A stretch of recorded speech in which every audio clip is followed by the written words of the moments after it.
Nós seguimos aqui falando a respeito da economia porque o governo federal decidiu revogar o aumento da cobrança do imposto sobre operações financeiras, o IOF. Só que ainda deixou dúvidas sobre o que isso significa para o bolso do brasileiro. Nós recebemos aqui no Jornal da Manhã o economista José Alfaix para explicar essas mudanças.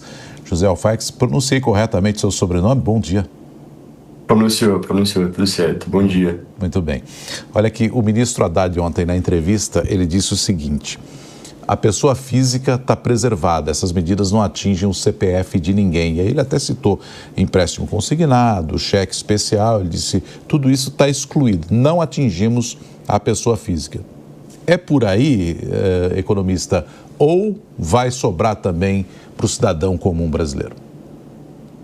Tem algumas questões diferentes dentro da medida que tem que ser separadas, né? Nas questões de empréstimo, operações de crédito, realmente o foco foi 100% na pessoa jurídica para que não houvesse majoração dentro do caráter da pessoa física.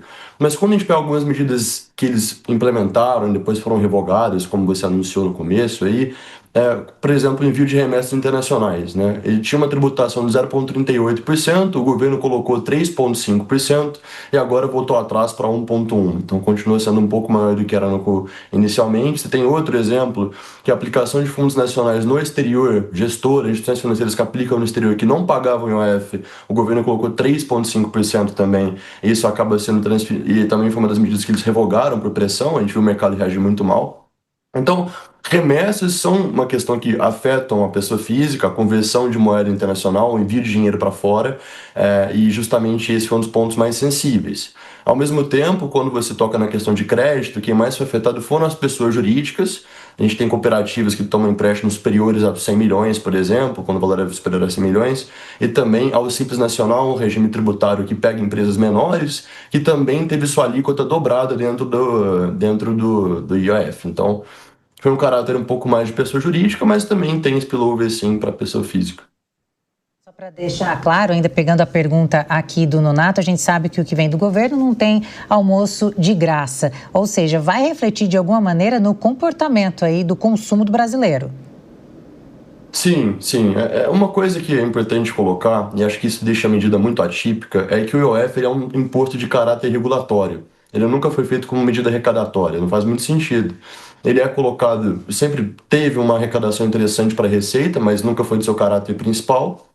Inclusive, o Brasil já sofreu pressões para baixar o IOF, porque ele posa obstáculos, né, para as operações cambiais e também para a conta corrente, no balanço de pagamento. Então, tem vários efeitos específicos, isso encarece o envio de dinheiro para fora, encarece o dólar, você tem efeitos de mercado muito ruins, porque você está tratando o imposto com um caráter diferente, a gente viu a própria reação do mercado do dólar subir no dia, e a postura do governo, somada à medida que ele tomou, encarece as importações e alimenta um cenário muito diverso, como a gente tem observado, de inflação de alimentos mais elevada, industrializados mais elevados, todos os produtos que são muito sensíveis ao câmbio.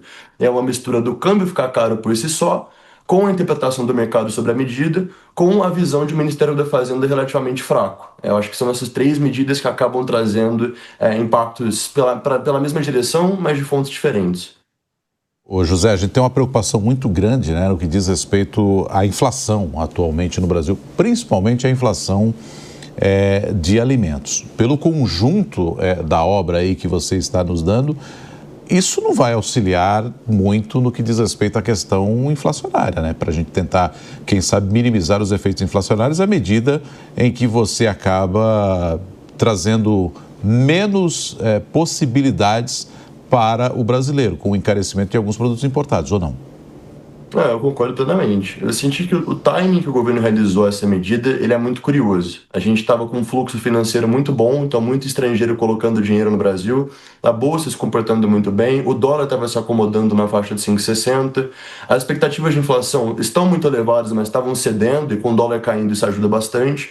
Então, o jeito que foi realizado, a maneira que eles colocaram a medida, né, que para mim foi uma tentativa de compensar a reoneração insuficiente da folha de pagamento, que foi uma proposta do governo ano passado, só trouxe coisas ruins, né? Primeiro, é uma arrecadação não tão expressiva, seria 20 bilhões esse ano e mais 40 bilhões ano que vem, se eu não me engano. Não concede os problemas que a gente tem dentro do orçamento. Você distorce o intuito do imposto. você traz uma insegurança jurídica muito grande, porque isso soa como controle de capitais, que é uma coisa que uma economia que quer ser cada vez mais aberta e tem um caráter democrático não quer fazer. Ter controle de capital realmente não é uma coisa muito comum em economias desenvolvidas. Então, a mensagem que a medida passa, por si só, reflete muita insegurança jurídica e, por si só, tem uma reverberação muito ruim no mercado financeiro. E de qualquer agente financeiro reagiu da mesma maneira. E a gente tem as expectativas saindo do controle novamente. Então, com o dólar subindo por conta dessa insegurança, a gente acaba tendo um encarecimento do preço dos produtos importados, já que eles são o preço internacional das commodities também. E como as nossas commodities agrícolas, elas têm quase todo o caráter de exportação, que o agricultor aqui ele exporta para fora, esse encarecimento acaba sendo passado para dentro. Então, como você muito bem pontuou, isso atrapalha a expectativa de inflação, traz mais uma derrota para o governo nesse aspecto e fragiliza as próximas medidas econômicas, ao mesmo tempo que encarece os preços do mercado interno. Agora a Deise tem uma pergunta. José, na prática, esse aumento do IOF, para as pessoas comuns, assim, no que ele impacta? Por exemplo, como que ele vai impactar no câmbio, nas compras internacionais e principalmente para aquelas pessoas que precisam fazer empréstimos? O que esse aumento do IOF impacta diretamente, principalmente na questão dos empréstimos para as pessoas mais comuns, vamos dizer assim? Boa, ótima pergunta. Bom, para as pessoas físicas não houve alteração para o caráter de empréstimo. A gente tem uma mudança específica que acho que vale pontuar, que é a redução da alíquota do cartão pré-pago e do cartão internacional. Ela estava, se eu não me engano, em 4,38%, ela vinha sendo reduzida de forma linear, de 6,38% em 22 para 4,38% agora, e ela foi fixada agora em 3,5%. Então, para cartão pré-pago, para cartão internacional, teve uma queda no IOF, mas isso foi mais que compensado em cima da pessoa jurídica. Então, o Simples Nacional, as empresas maiores, cooperativas maiores, vão pagar mais imposto sobre operações financeiras e se encarece o crédito como um todo, e com o encarecimento do crédito, as grandes cooperativas, empresas que realmente são tomadoras, passam isso para os consumidores também, isso é natural. Dá para pegar instituições financeiras também. Agora, um exemplo muito prático, para ficar até mais didático, quem tem conta na Wise e na Nomad deve ter recebido um aviso ali de que para você fazer a conversão de moeda, para enviar dinheiro para fora, você pagaria 3,5% e não mais 1,1%. Isso é um bom exemplo de como pega realmente no bolso das pessoas que querem dolarizar o patrimônio, querem colocar o dinheiro para fora em qualquer moeda. As remessas tinham sido inclusas nessas medidas e por isso que o ataque das pessoas foi tão elevado, porque teve uma interpretação de controle de capital, mas acho que esses são os exemplos mais didáticos, assim. José Maria Trindade está com a gente também, tem pergunta aqui para o economista. Pois não, Zé? Pois é, olha, Zé, eu acompanhei aqui o processo e me deram detalhes aí desse debate. Foi um dia duro para o Haddad e para a equipe econômica, né? A Simone Tebet sumiu, não quis acompanhar o resto do processo. Ela anunciou ali a parte boa de retenção de 31 bilhões, o que era um dado positivo, né? Apesar de ser, lógico, positivo. Aí depois as coisas se sucederam e houve um debate interno no governo, participação de diretores do Banco Central, alertas do mercado, e lá à noite, perto da meia-noite, é que houve o recuo.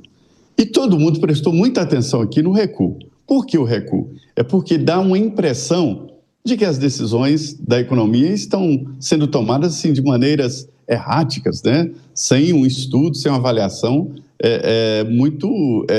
que teria que ter, né? Uma avaliação muito racional. Qual é a repercussão disso, José, a partir de agora, sobre as expectativas de investimentos no Brasil?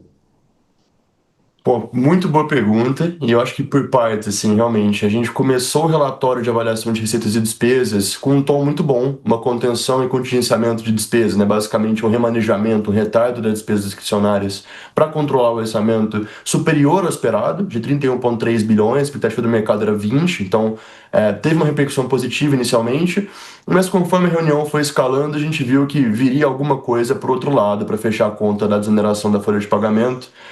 E o jeito que foi anunciado foi muito ruim, né? Parece que vazou um pouco antes, o Haddad foi pego relativamente de surpresa. Eles dizem não ter antecipado quão ruim a medida repercutiria, e foi bastante.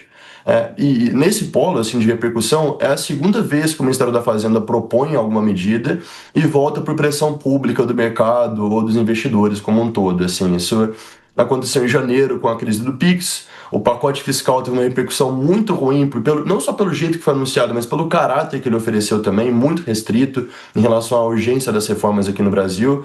Então, a perspectiva que passa, primeira coisa, é o Ministério da Fazenda pouco profissional, realmente não faz avaliação de impacto, não tem discussão prévia, mostra o Haddad cada vez mais enfraquecido depois de mais um episódio muito danoso para a imagem dele, porque as coisas acabam respirando na imagem do Haddad.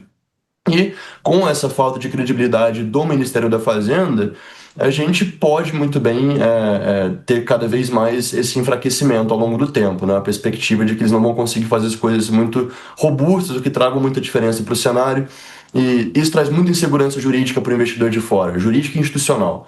Quando você tem um governo que propõe uma coisa, depois ele volta atrás e ele propõe coisas de um caráter relativamente mais restrito, não no caráter de abertura da economia, de recepção de fluxo estrangeiro, você tem cada vez mais ceticismo do investidor de fora e do de dentro também, que gostaria de dolarizar o patrimônio, né? Essas questões elas acabam conversando assim para deixar o ambiente muito pior. É um ambiente que vinha melhorando desde janeiro. A gente viu um fluxo financeiro cada vez maior. O Brasil conseguiu aproveitar muito bem o caos que o cenário externo ofereceu. Então a gente estava com as coisas organizadas em casa, começando a organizarem no caso no aspecto financeiro.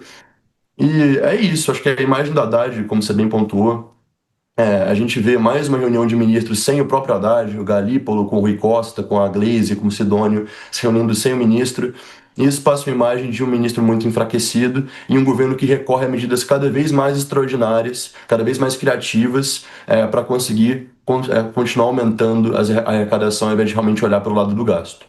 A necessidade da confiança e também da previsibilidade, né? Economista José Alfax, muito obrigado pela gentileza de atender a Jovem Pan. Bom dia para o senhor.